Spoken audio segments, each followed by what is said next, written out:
Okay, welcome everybody to today's webinar event. This is Maria Blaise Costello. Thank you for joining us today. This webinar is part of Clean Energy Group's Resilient Power Project. And before we get going here, I just want to go over some housekeeping with you. I usually have a slide. I don't have one today. Just so all of you know, you can access the audio portion of this webinar either by using your computer's speakers or dialing in. All participants are going to be muted today, so if it's easier for you to just turn on some computer speakers, please do that.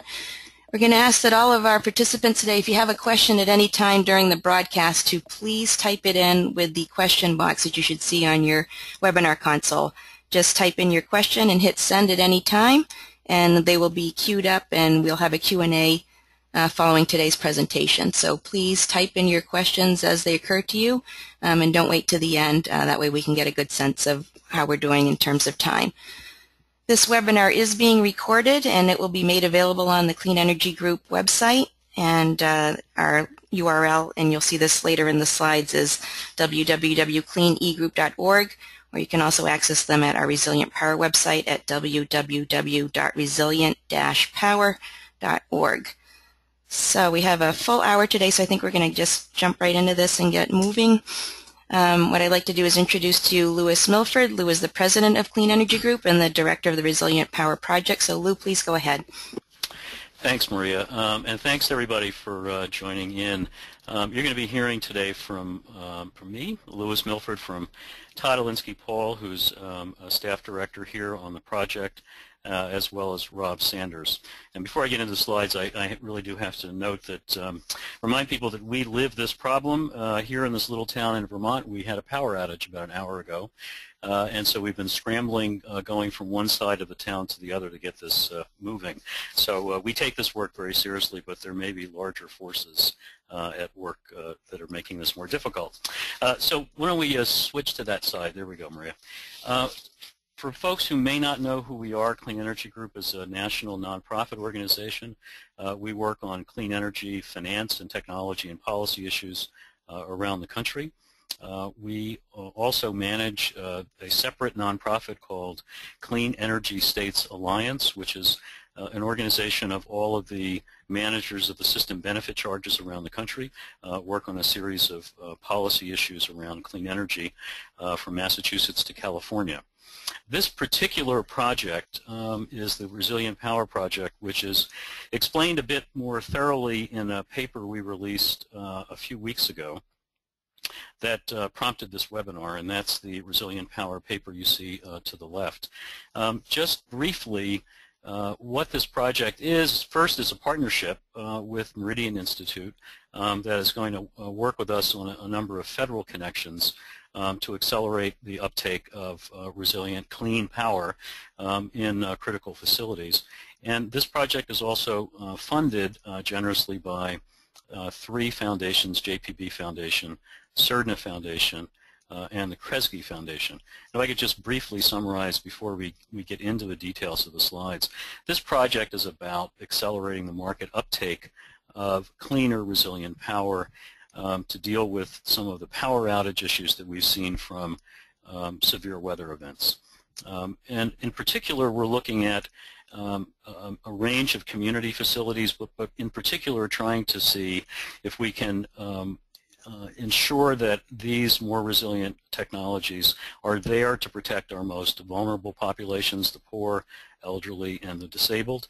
And the good news around this is that we see emerging technologies like solar storage, new business models, and policy and financing mechanisms that we think can accelerate the introduction of these technologies. We think we're at a transition, at an inflection point where we're going to see a rapid uptake of these. So this project is about solutions, and we really want to get more projects in the ground, better policy, and better financing.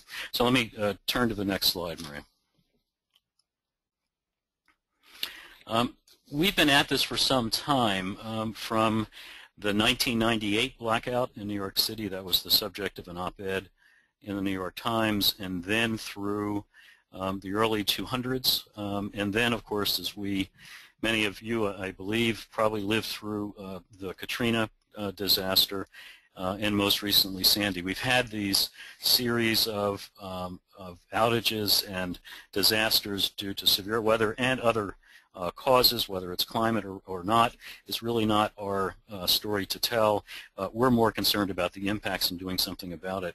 And what we've seen historically is that, unfortunately, after many of these other disasters, we did not see significant change. We did not see greater policy initiatives, critical public funding. It was pretty much a status quo response. We didn't see much that was different, that upset the status quo. We kind of turned to a diesel default, and we didn't see much movement. That, we believe, changed after Sandy, and we'll talk about that later, particularly at the state level in the region, where we've seen a rather dramatic response from policymakers that realize that we're in a new normal and that we need to do better. The combination of the grid and whatever systems are in place simply were not sufficient. We need to do better. And that's what this project is about. So if you could turn to the next page, we'll just want to go through some of the factors, some of the context for this work, the context for this project, the way we think about this and what we're trying to accomplish. This slide is it's a fairly recent article, I believe, that indicates that power outages and blackouts are increasing in the U.S. Our record is not great as compared to other developed countries. We're seeing more weather-related outages, and that's the slide to the left. And those outages are causing greater damage. So we're seeing an average annual number of billion-dollar damage events that have significantly increased from the 80s until now. The insurance companies certainly are paying a great deal more attention to this problem than 10 or 15 years ago, with good reason. And we also see over the years that a greater number of the population affected, and it varies, it goes up and down, but we're talking about a significant number of the population is affected by power outages all throughout the country, whether the causes in the east, whether it's Sandy or whether there are tornadoes in the Midwest, floods in Louisiana. The causes are multiple, the effects are quite similar, generic, and in some cases quite catastrophic. Next slide. In particular, Sandy is the most current problem that we've seen. The facts sort of speak for themselves, but they're worth repeating here because, again, this, we think, created kind of a transformational situation to begin to try to solve this problem with different solutions. If people recall, during Sandy, somewhere in the neighborhood of 8 million people were without power for significant periods of time. And what this federal report indicated, which is really what this report is all about and our work is all about, is that none of this was inevitable, that solutions exist to limit the damage and the impact of power outages. Sort of what's lacking is the commitment to support those applications in multiple critical facilities. And I put the slide, or the picture, to the right, and that's a Twitter statement. At the time of Sandy, it'd be a little provocative, and that is that on the first picture on top is the NYU Medical Center that went black when their diesel generators failed, many of which were in the basement and flooded. And the picture on the bottom is Goldman Sachs, and it's not to knock Goldman Sachs, they're doing a great job, but the point of this contrast is that we have, we think, an energy divide when it comes to severe power outages and severe weather and the impacts. That the private sector, Goldman Sachs and Google and data centers and operators are very sophisticated and have the ability to invest in significant systems that protect power in the event of outages. In our public facilities, in our critical public facilities, whether they're hospital, police, fire, affordable housing, we don't have a system in place. In some ways, we have this ironic public versus private divide where the regulated market, in some cases mandating diesels, provides not only a floor, but that floor has become a ceiling. We don't have enough technology innovation new technology development in those public and other critical areas where we need it, and we do see it on the private sector where the level of investment is almost infinite, but on the public side we've not seen it, and what we want to try to do with this project is to close that gap, to close that divide. So next slide.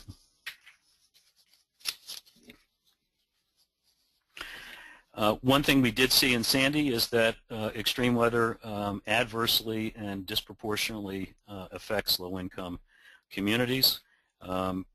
Folks generally, in many cases, lack income, savings, employment, basically less resilient.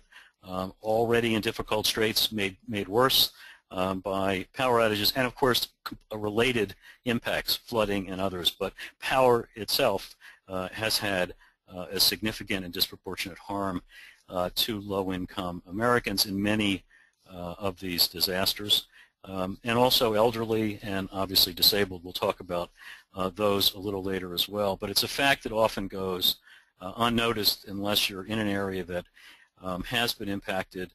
These kind of statistical analysis typically don't get done, and they tell an important story that needs to be addressed going forward when we're talking about technology solutions. We want to see it across the board in multiple applications, but we need to close this gap, and we think that's an important one to address. So you can flip to the next one, Ram. And as the facts indicate, this is in many of these slides, as you'll see, I'm not reading from these slides. They contain a lot of data. They're a little data heavy. But we wanted to give folks something that they could carry with them, and many of these have citations that are in the report that if you want to go back and read some more material about this, you'll find them. Just some, again, numbers. This is from Sandy, particularly I think the national numbers as well, that many of the households below U.S. median income were subject to flooding events. And then you have additional, drought and heat wave effects in many cases hitting populations below median income.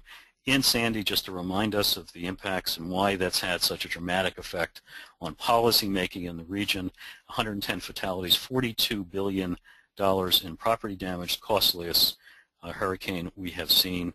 And again, people living in low-lying, mostly minority communities in the city, disproportionately affected. Places like Red Hook, public housing projects, no heat, no water for almost a week. And what you see in those pictures is the primitive results of loss of power, loss of basically civilized services that occurs in an urban area. Very, very dramatic effects that we can just do better than that, and that's what the project's about. So next slide. Another factor here, of course, as we begin to see more severe heat from weather events going forward, we're seeing prolonged weather heat events over multiples, so mid-Atlantic state events, deaths that occur. We have urban heat island and health effects that have been well documented. This is a really excellent study, the link to this study on the right, that summarizes much of the current research around this area.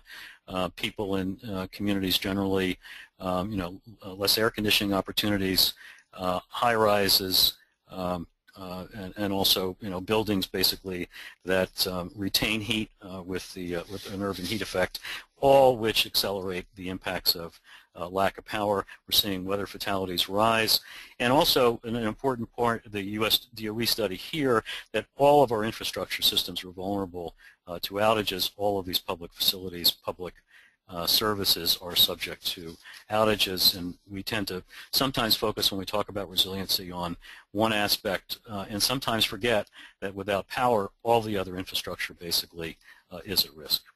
So next slide, Maria. And obviously these impacts are on individuals. They are also on businesses, particularly small businesses. These are the impacts of Sandy. The number of business owners in the region that had to close, lost power, lost business, damage.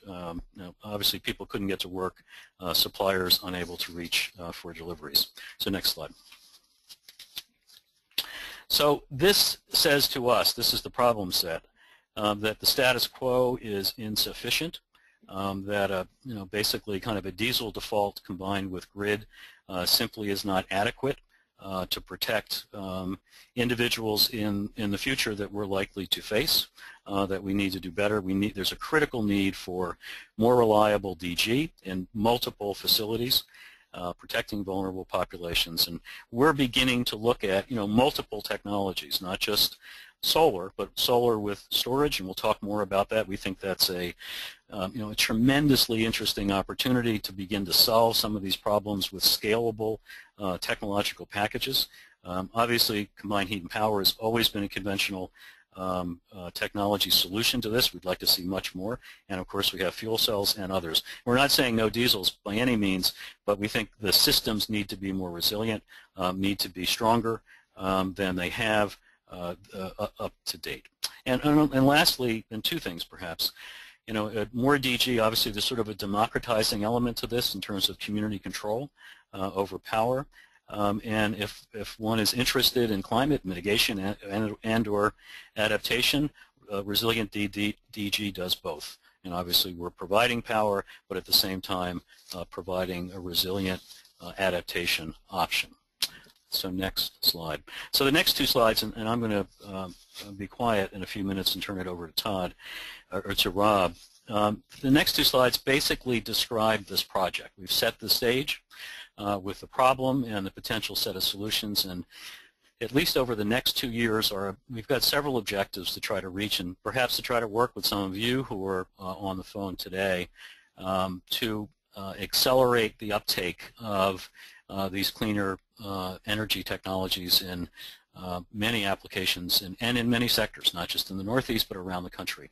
So we'd like to expand clean resilient power, both at the state and at the municipal level. We think there's roles for an organization like ours to not only write but advocate for solutions at the state level. We see a lot of activity at the state level, from funding, policy, RFPs, but of course at the end of the day, municipalities, communities have to install these technologies, help install them, help in the private sector as well. So it's at least at those levels we need to operate. Again, we think we need to close this energy divide to some extent, as much as we can, to protect low-income and vulnerable populations. We do also have a focus on affordable housing. We think it's a critical area where there's been a lot of movement, a lot of interest to install solar, a lot more efficiency solutions in affordable housing. We think kind of the next wave, the next generation, potentially to complement the work that's been done, is to look at storage opportunities, solar with storage opportunities in affordable housing, to provide those folks with the kind of power protection they deserve. And we think there are many, many opportunities all over the country to make that happen. Again, we're not technology agnostic. We think there are multiple solutions. We're not against one or the other, but we tend to focus a little bit on solar storage more than others because it's such a fascinating development. The business models are new. There's leasing opportunities. There are new startups that are beginning to promote and support solar storage and technologies. There are new revenue streams that we'll talk about later. So it's just a fascinating time, and also an opportunity for utilities, perhaps. So we want to try to support local projects, support policy and financing options, do as much public education and writing as possible, and also maybe provide some technical assistance for individual projects where that's useful. We want to create some national networks around state policymakers, municipal policymakers, sub-networks perhaps around affordable housing and other applications, and of course ultimately see ways in which we could see new federal initiatives. So the next slide is going to be my last one. So in simple terms, we want to try to work with key players that we've talked about so far. Obviously at the states, we've worked with states, and Todd will be talking more about this. Municipalities started that effort as well. Rob will talk more about that. We think there's a lot more opportunity for state-federal collaboration. Low-income and vulnerable communities groups and networks of players who are working in that space, we think there's a fascinating opportunity to collaborate to to provide more resilient power to them, critical facilities managers, public housing, and developers. So I've talked enough. Let me turn this over to Rob Sanders, who's our Senior Finance Director, to talk about some of the community-related aspects of the project.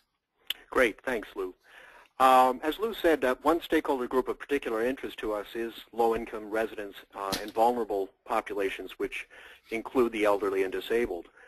In Baltimore, we were asked by the ABLE Foundation to look at ways that solar PV could be significantly expanded in low-income communities and how that might be financed.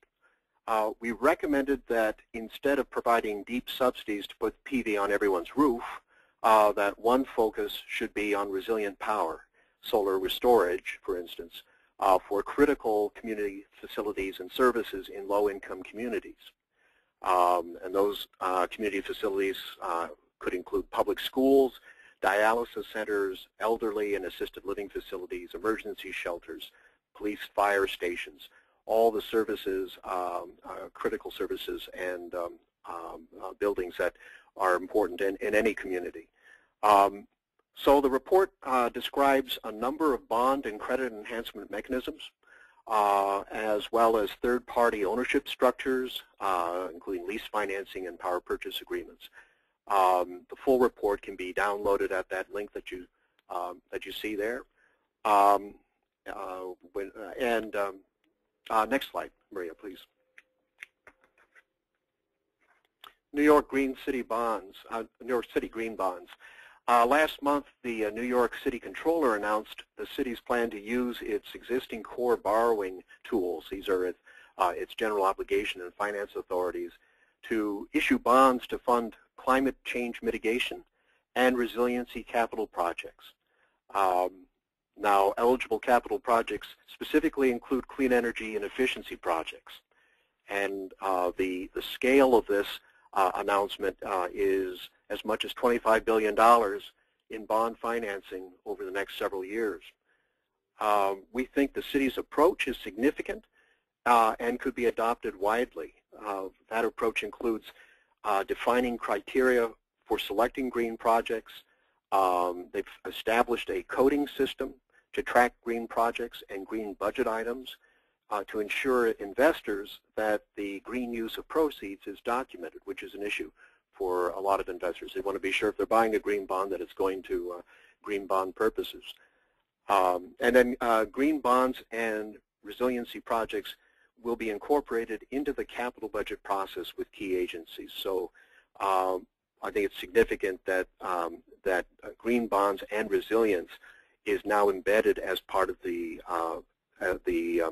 basic capital budget process for New York City. Next slide, please. We have a particular interest in resilient power for affordable housing and assisted living facilities.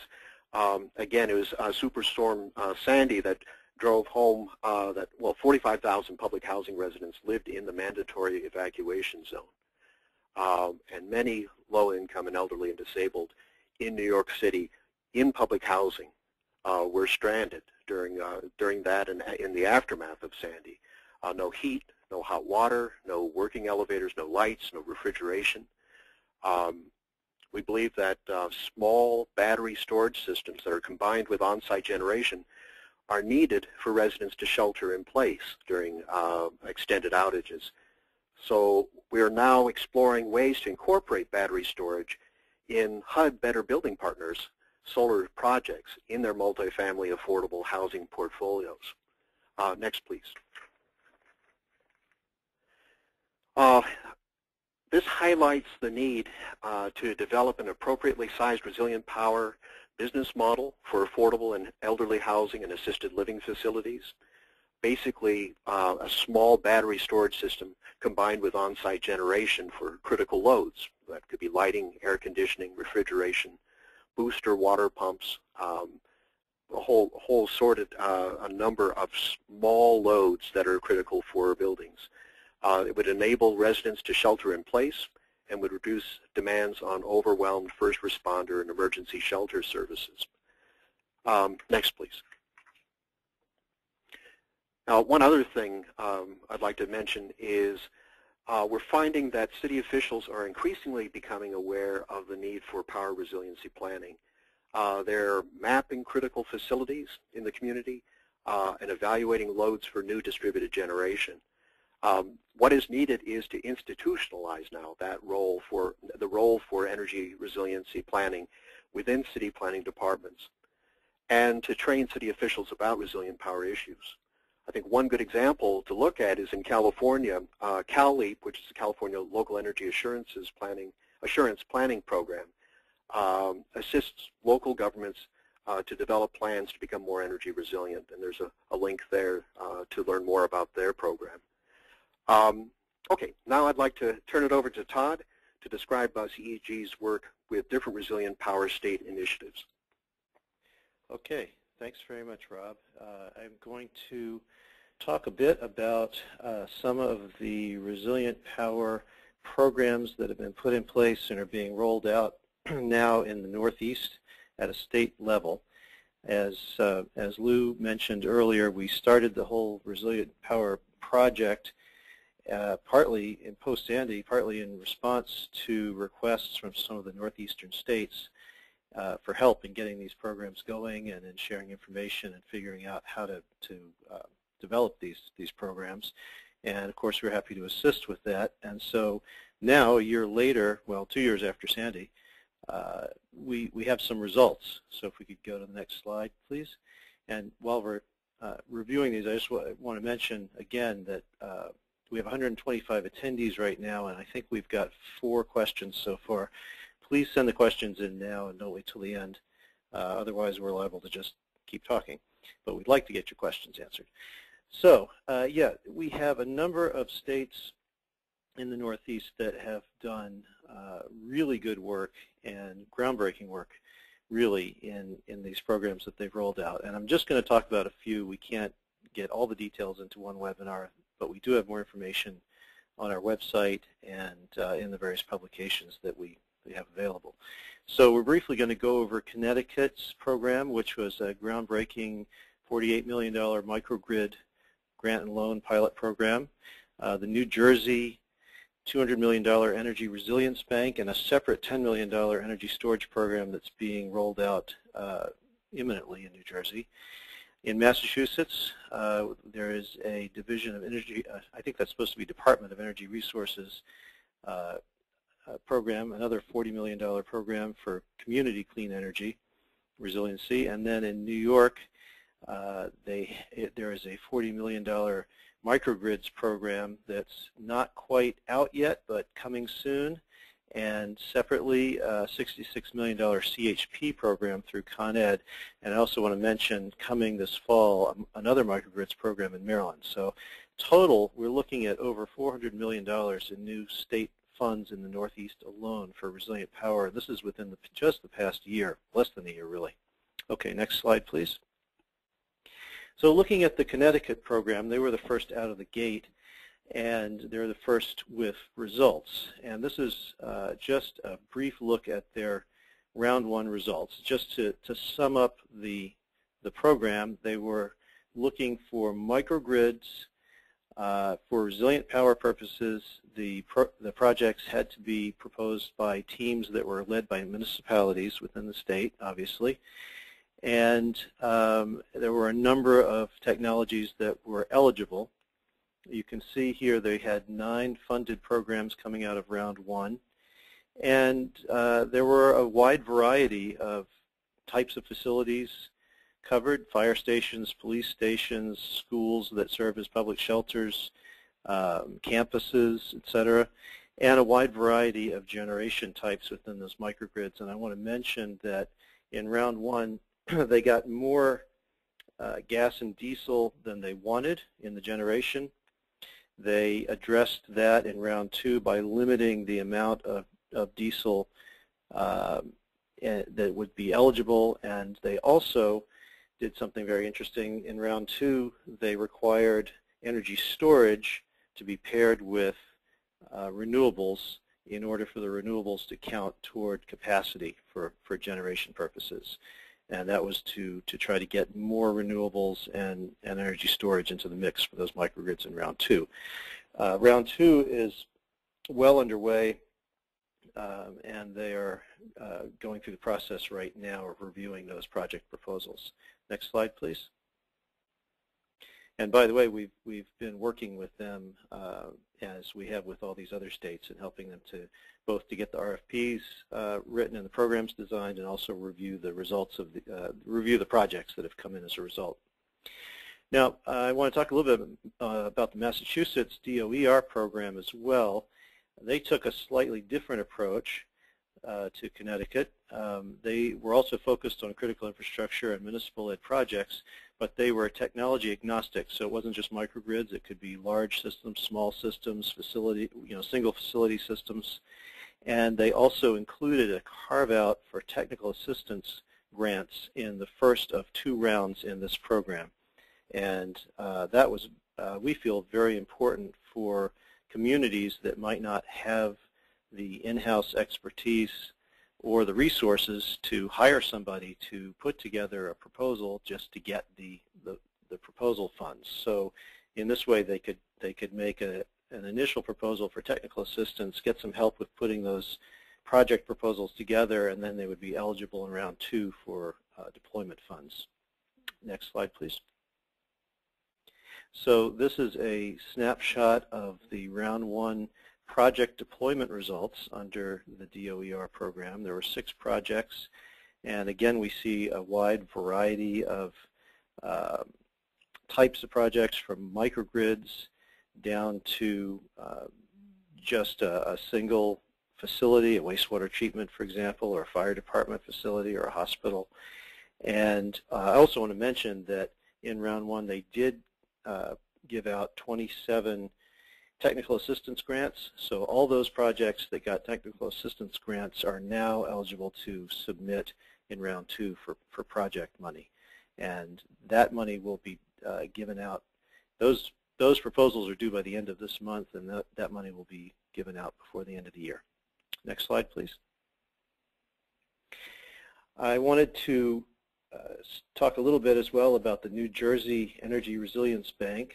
As I noted earlier, New Jersey has 2 programs. One is a separate $10 million energy storage program that's going to be rolled out soon, but the Energy Resilience Bank is a $200 million program that is out right now, and that was funded through the state's disaster recovery funds, federal money that they were able to get allocated to this first in the nation Energy Resilience Bank. It's basically like a green bank, but with the difference that eligible projects must be resilient power projects.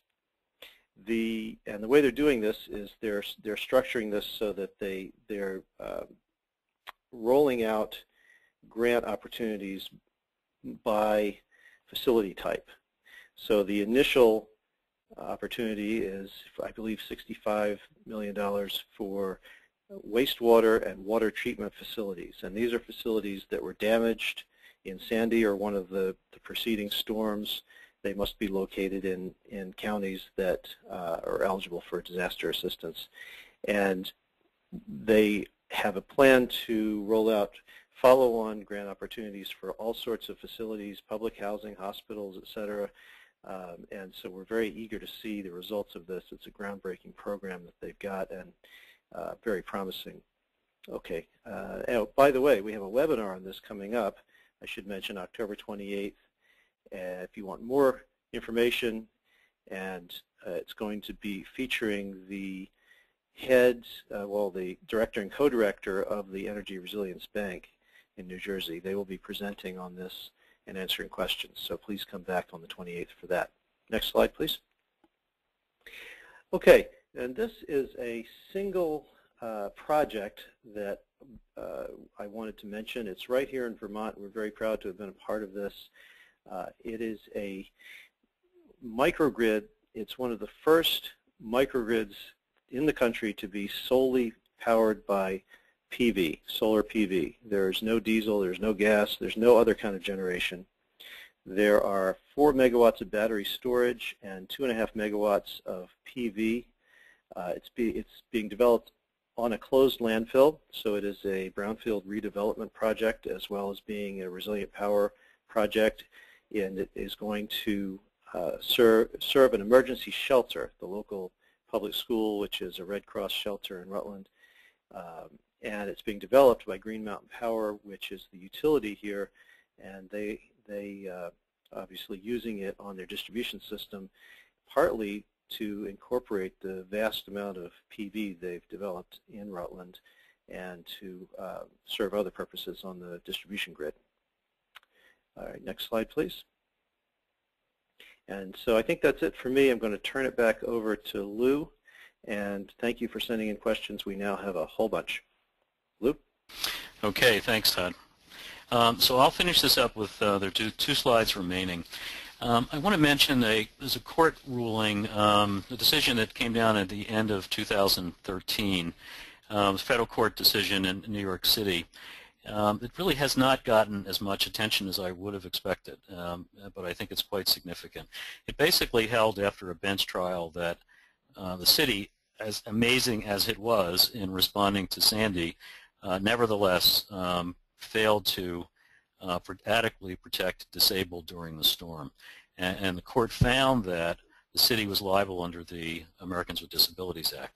And the basis, among other bases for the ruling, was that the lack of electricity alone prevented the disabled from essentially getting the protection of public services, of emergency public services in that storm. There were shelters without power, schools without power, public housing without power, people unable to charge wheelchairs and ventilators. And the court basically held that failure to ensure that power was available so that the disabled could benefit from emergency services violated the law, violated the ADA.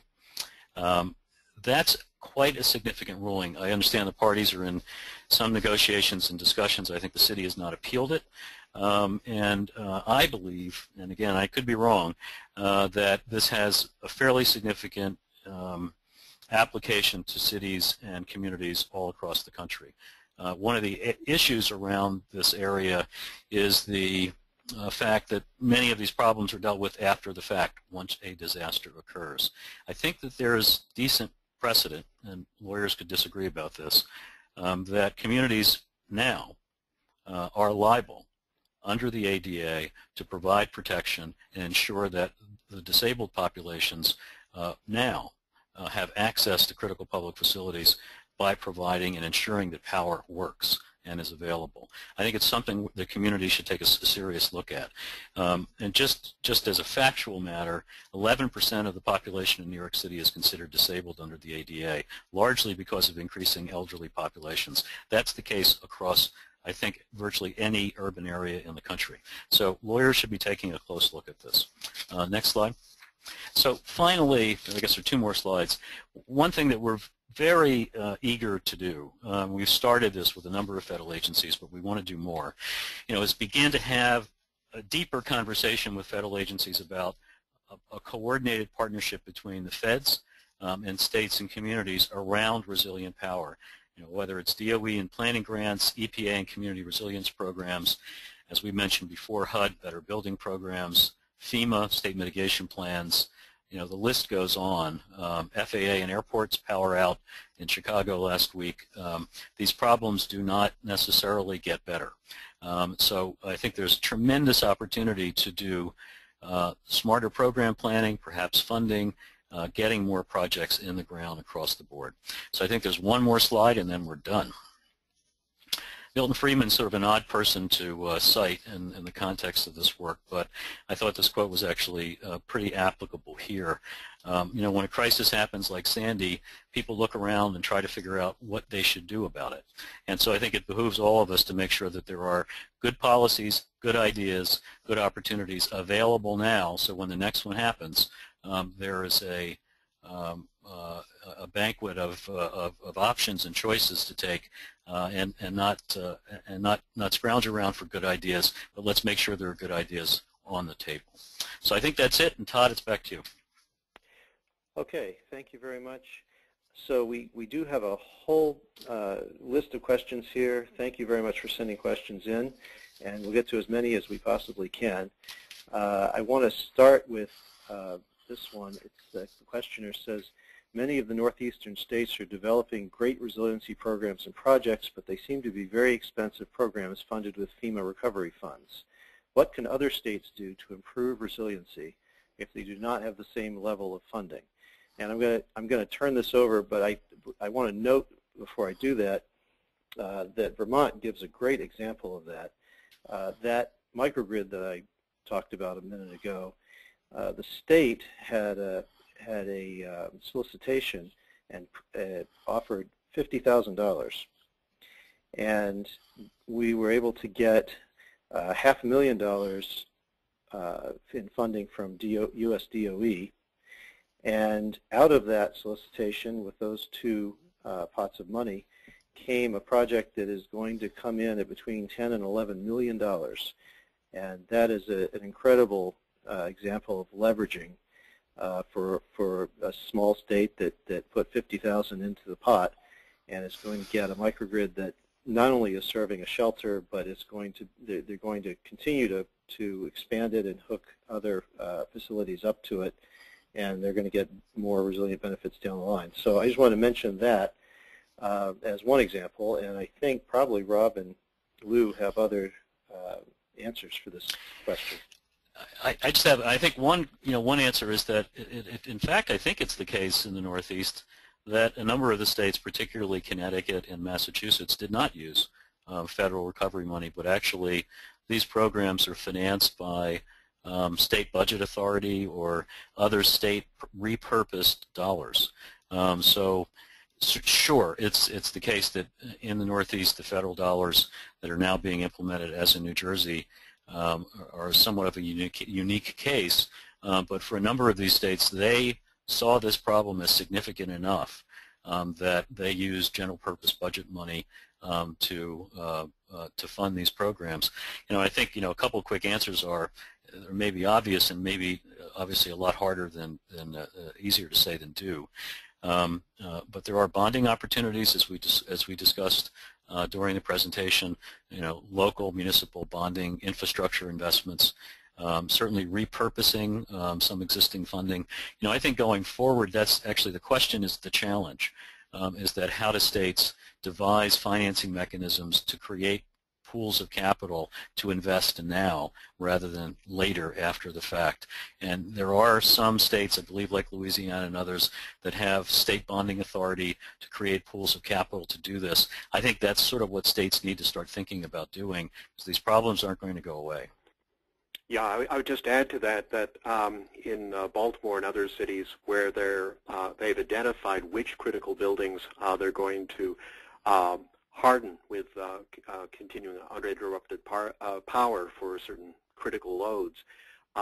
They've also identified how to coordinate that with capital improvement projects that are on the books. So in Baltimore, there's a lot of public school improvements, retrofits improvements that are happening, and they'll be using conventional school bonds to do resilient power for emergency centers. At least they're looking at that right now. On the other level, in California, there are a number of schools that are implementing storage as a way of reducing their demand charges. Now, that's not resilient power, but what they do is that without any upfront cost, they're putting in storage along with solar. With and without solar, in order to reduce their demand charges and save a lot of money during the year. Those systems are important because they can also switch to providing critical loads within the school. You can switch over to, instead of selling it back or reducing your requirement, you can use it for critical loads on site as well.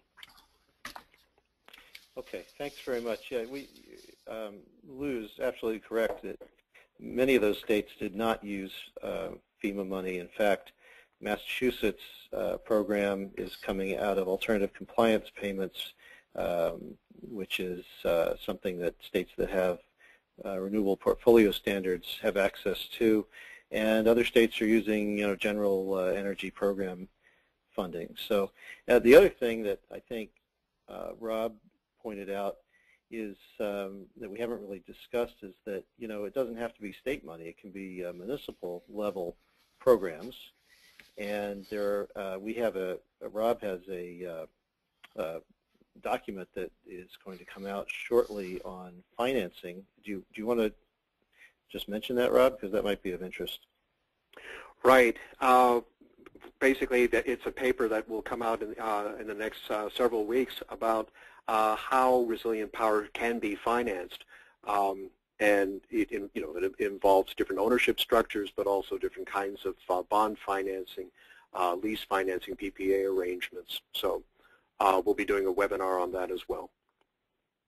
Okay, great, thanks. And that will come up. Actually, we should probably advance the slide so people can see how to reach us if they need to get information on these upcoming webinars and so forth. Okay, we didn't really touch on this, but due to a set of new FEMA regulations, there are a lot of business opportunities for certain types of resilient power technologies like energy storage to make money while offering a resiliency benefit to their host facility, and that's a whole topic that deserves some discussion. I want to move on to another question. This has to do with New York City in particular. The question is, generation is restricted to industrial zones in New York City. If DG is part of a microgrid, it is more likely to support that industrial area, not residential. How is that looked at from a resilience perspective? Would the reduction of industrial load be considered a benefit to nearby residential by increasing total power available? I think the answer to that is that the way I would look at it is that there's probably a number of critical facilities in any industrial zone that could be supported by resilient power. That might include first responder facilities, data centers, fueling centers, hospitals, any number of types of facilities that would be considered critical. I don't believe a microgrid in an industrial zone would support nearby residential zones, but anybody want to jump in on that? I don't think I have anything to add to that. I have to look into that a little more. I don't know much about that issue. I do know that there's a lot of solar PV in residential areas in New York City, and any solar distributed generation can be linked to storage for resilient power to serve the particular building. Yeah, I'd be surprised if solar were not allowed outside of industrial zones. I think most cities I've seen rooftop solar is certainly in residential areas and probably in lots of other zones as well. But it may be true that something, a big generator, more industrial style technology like CHP might be limited in some of those zones. But that doesn't mean you can't do a resilient power project. All right, so moving along, here's a question about, can you talk about some of the legal barriers and public utility barriers to microgrids and energy storage projects? And I can note here that, yes, if you want microgrids, you probably need to make an exception to existing laws that in many areas restrict the selling of electricity across property lines and public rights-of-way except by utilities. And in Connecticut, I know that they actually did institute a legal exception to that rule for municipal microgrids to allow those to exist without violating the utilities franchise.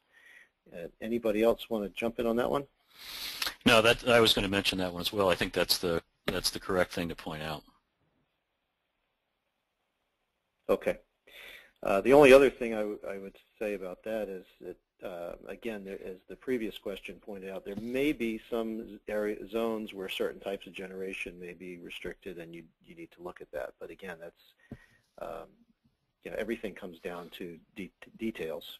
and that's just the way it is, but doesn't mean it can't be done, as we can see in a number of these examples.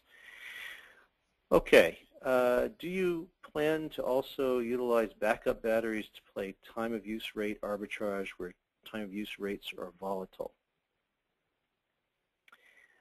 Anybody want to take a whack at that one? Todd, I think that's probably best yours, huh? Yeah, okay. Well, yeah, again, as I mentioned, there are value streams and business opportunities. We've seen that third-party energy storage providers are now entering the market, and energy arbitrage is certainly one of the value streams they're looking for. And it's a very locational market. So if they find a spot where they can co-locate with a renewable generator, for example, provide a resiliency benefit, sell ancillary services, and things like engage in things like arbitrage, then they can make money doing that, and that's a business model that we think is quite viable in certain areas, and you know, we have been working with some of those companies, and eager to see what comes out of that. I think there's an opportunity for municipalities and states to better engage with those third-party providers and to find ways where their business strategies overlap with the resiliency needs of the municipality or the state. And I'd like to see more of that happening. Okay, so I'll move on to the next question. Let's see. We have a commercial building LED system with ADR dimming and shifting to batteries that can also operate from PV, shared batteries, islanded from the grid, so it operates during outages, all in native DC. Do you think this can be useful? Sounds like it. If it islands, you guys have anything to contribute here?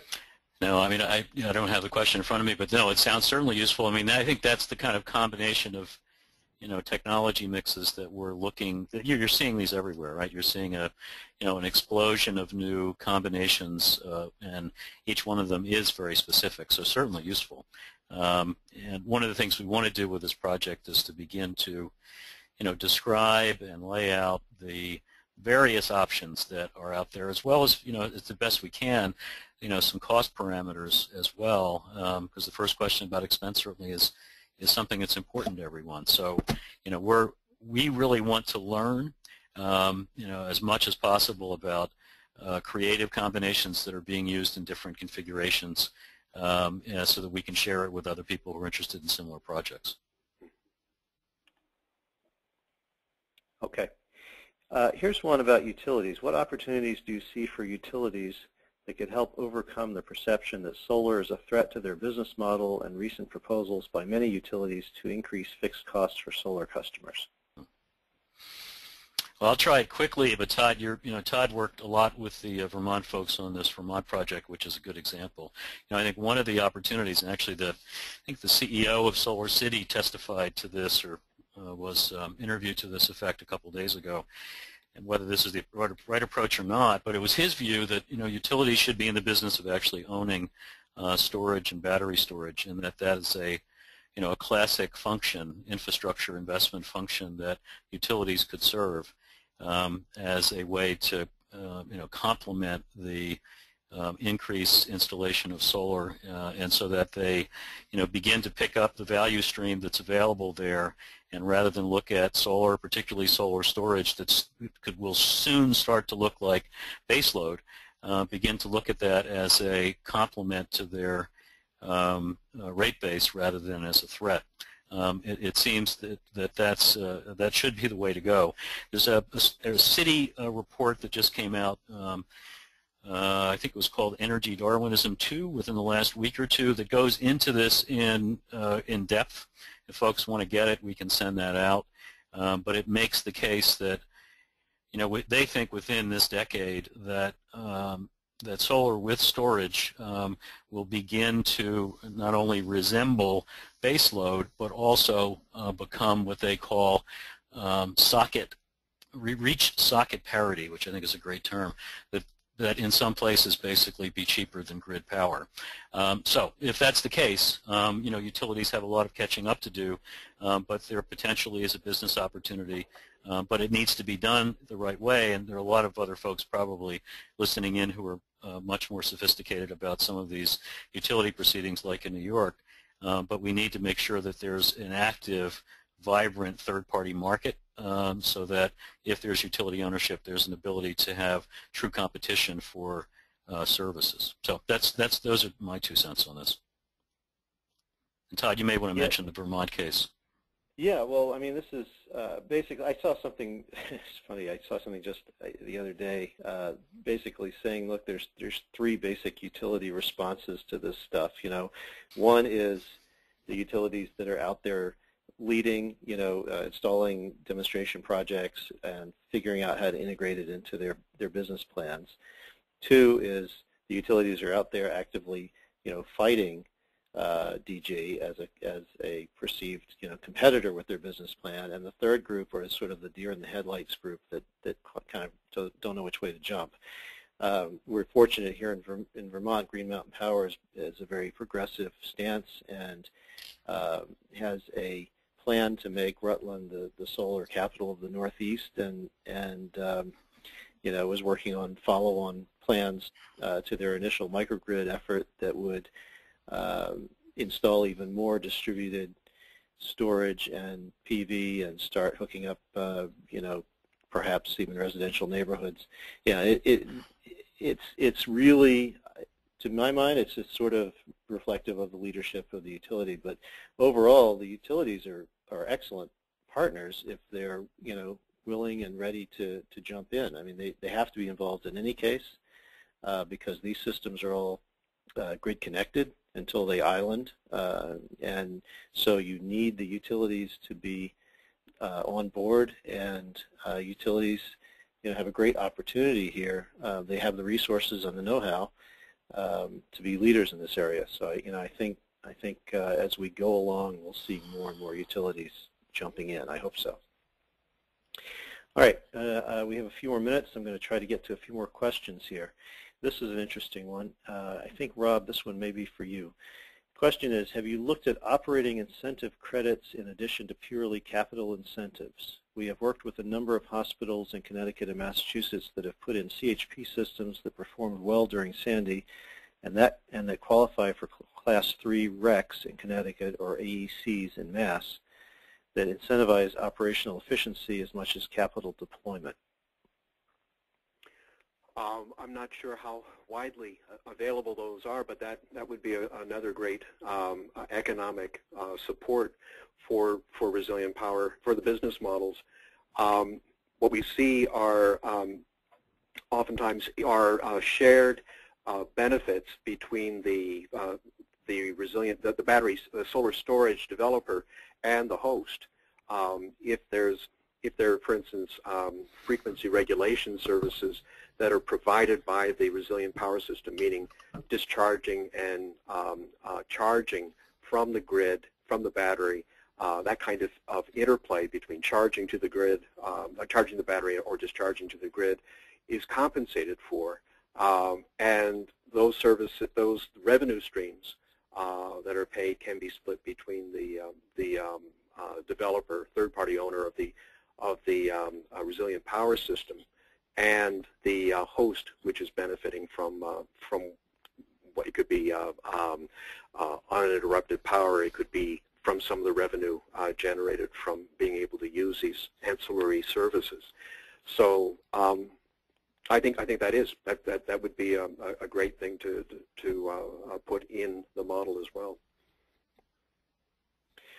Yeah, this goes to the basic difference between resilient power and backup power, right? Which is that backup generators sit there 99.9% of the time doing nothing, right? And then you hope that they work when the grid goes down and there's an emergency.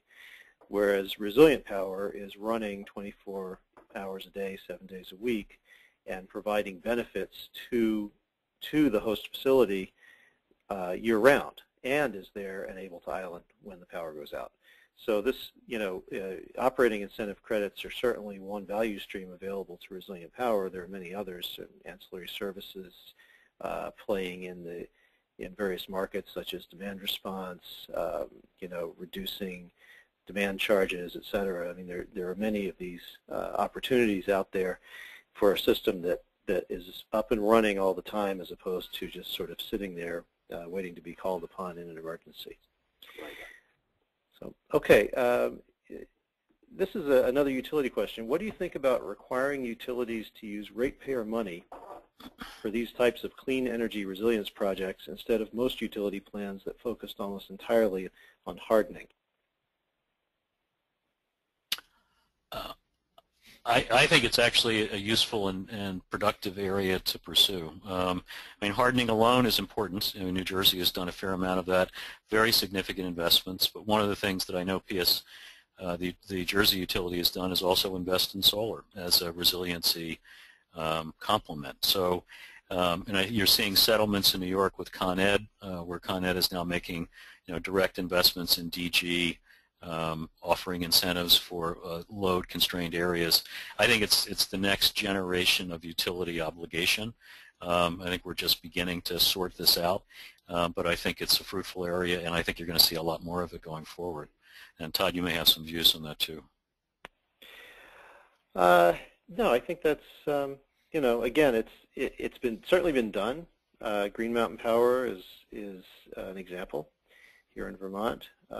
And in most cases, the utility needs to get some kind of certificate of public good or whatever the equivalent is in various states. I think the one issue is whether utilities in some states are actually allowed to own generation, the distribution utilities. So that's an issue that's going to vary by state to state, and it really changes the ground rules for utility led resiliency in those states where utilities can't own generation. Right, and I think this is related to the prior question about utility role. I think if you begin to see more utility investment in this area, you'll probably see less resistance to rate basing of these kinds of projects going forward, and as part of a general obligation to have a more resilient system. Right. Okay. So here's an interesting question. By the way, we are at the hour here, and we have a number of questions left that are really good. So I'm going to, if everybody's okay with this, stretch our hour a little bit. Try to get to a few more questions before we sign off. So one is the concept of a resiliency portfolio standard still viable? I wanted to get to this question because we actually have, I believe we have a report or a couple of reports that touch on this that are available on our website.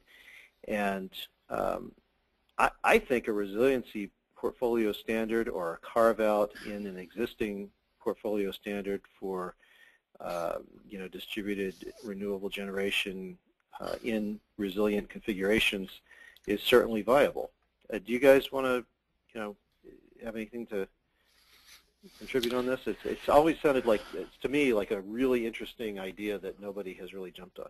Yeah, no, I actually think it's an interesting idea too. I mean, it needs to be developed further, but I think it's inevitable as these issues become more important that we're going to start seeing more creative policy making at the state and local level to advance these. And I think a portfolio standard carve-out could be a way to go.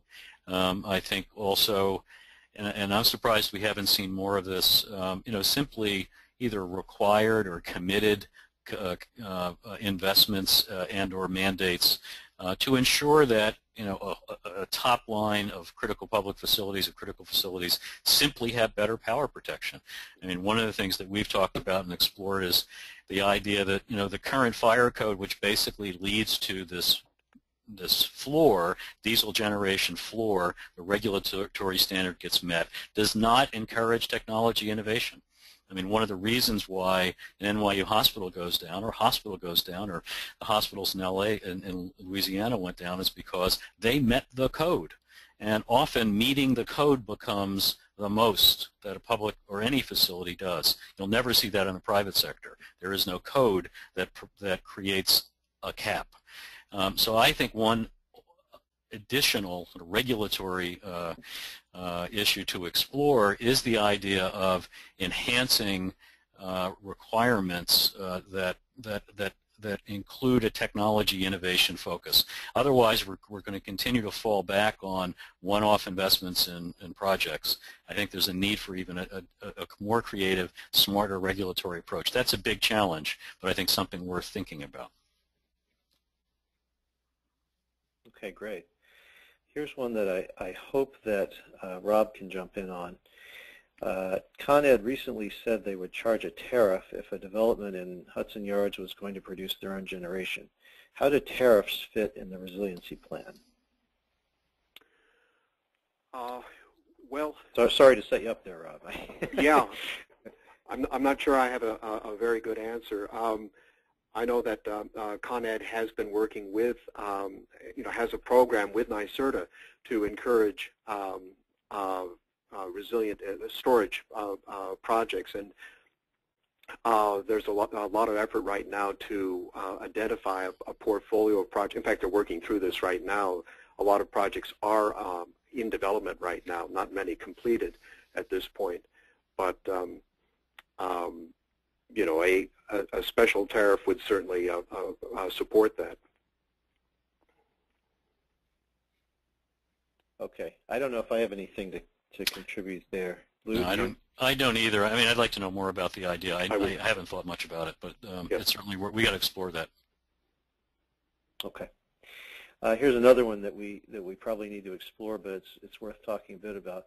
What are examples of best practices to integrate microgrids with utility grid? Who owns? What are incentives? What sort of policy? I'm going to say right up front that I think at this point we probably haven't gotten to the point where we know exactly what the best practices are yet, but we can probably start to identify them. And we've seen different ownership structures. And for example, here in Vermont, we have a utility ownership. Example of the Connecticut program. We have municipal ownership. I think that, again, and with regard to incentives, there are so many options there. And again, Rob, I'm hoping you can jump in a little bit on the financing piece of this. But I think that rather than look for, incentives are good, and we need them for getting things going. Ultimately, we want markets, I think, rather than incentives. And we want policy and incentives that help to develop those markets. Anybody else? I think one of the most successful ways of financing these solar storage projects is to piggyback on a good solar developer who has a project pretty much done as far as designed and PPA pretty much put together, and then have the storage included either as part of that PPA or as a companion PPA for certain critical loads, limited loads for that building that this PV is supporting. So that, and I think looking at what we're very interested in right now are the small integrated resilient power solar storage systems that might be useful to multifamily buildings or other community facilities under 100 kW of load capacity that would be available to run the elevators, to pump water above the second, third floor in a power outage, to keep the building operating for assisted living situations or for other kinds of disabled residential multifamily purposes. So we don't have a best practice yet for that, but we're looking to support and fund some of the technical assistance, find financing to demonstrate the usefulness of this integrated model. Todd, one thing I'd just throw in there, we, whoever the questioner was and others may be interested, we plan to do a lot of writing in this space. So, I think the idea of maybe best practices is a little premature, yep. But the notion of, what's the experience state so far on microgrids and issues and funding sources and the like, certainly is a topic I think will be taken up. So, stay tuned, I guess. Yeah, I think that's right. I think we're going to have to draw to a close here. We've sort of stretched it 10 minutes past our hour. I apologize to those who didn't get their questions answered. Feel free to, of course, go to our website. We have a lot of publications. We have past webinars that you can view. This webinar will also be available if you want to review it or send somebody a link to it.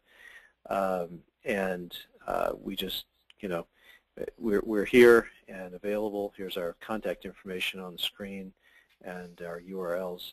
You want to have some final words there, Lou? No, just thanks very much. A lot of folks have listened in and have stayed in, and we're interested in working with many of you. So please be in touch, and let's see what we can get done together. Okay.